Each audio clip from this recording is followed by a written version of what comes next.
Hi, AFoxyPancake. Welcome to your replay analysis. Today we're going to be looking at your positioning as you requested. However, this one is going to be a pretty short one, to be honest. I couldn't find much in that replay that could be of much importance to your fundamentals when it comes to positioning in game sets in general. However, there's one situation that I think happens quite often in your games, assuming obviously I haven't watched all of them. So let's just get straight in and I'll explain what I found. Alright, this is right before you guys get scored on. You know, this situation right here. But the one following, you get out of defense and now your mate is first man. And you have us somewhere in the middle and now there's an awkward high ball. It's difficult to defend.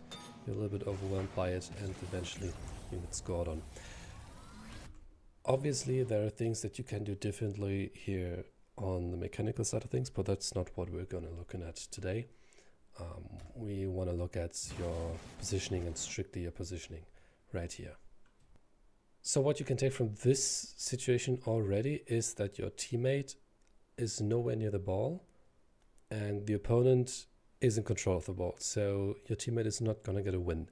He might get a beat of the ball and pinches it middle somehow, but that's a high risk play, right? And at this stage of the game, I'm not too sure whether you really want to go for that. But there's a much safer option where you are not only covering your teammate properly so you can maintain offense, but also how you can cover the counterattack of the opponent more easily.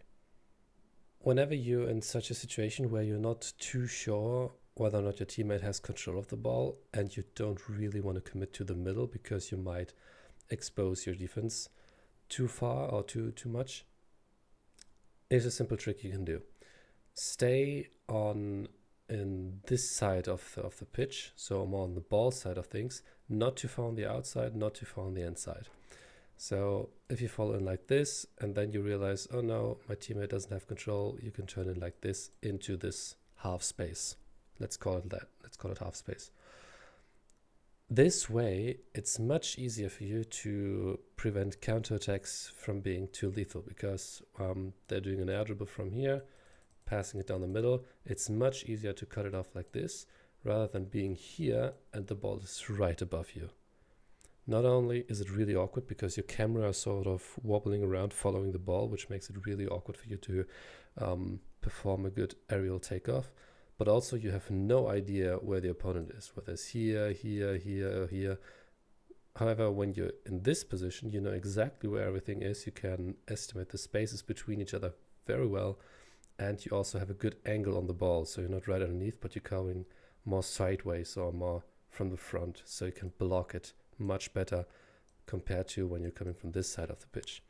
So whenever you're last man, and you find yourself in that position where you really need to defend the counterattack, try not to be too far into the middle because then it's quite easy to outplay you because anything that goes above your head is very difficult to defend for you.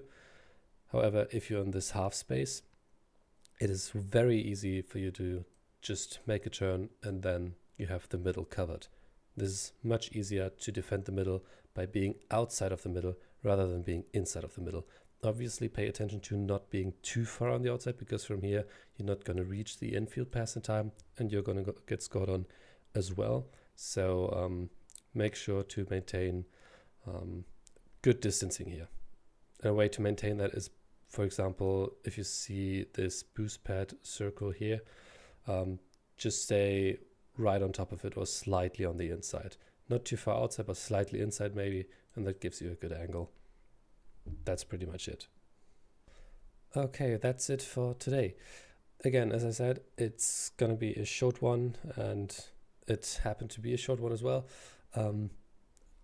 Again, this is more so what I assume happens often in your game positioning wise. So this is what I wanted to point out because I think that it fundamentally changes the way you're approaching defensive situations or offensive situations where you're last man, you need to defend or prevent the counterattack. So I think this could help you and I hope it did help or it does help. If there is any feedback or questions, make sure to ask me or in the comments down below on Discord. I'm always happy to help and good luck on your grind.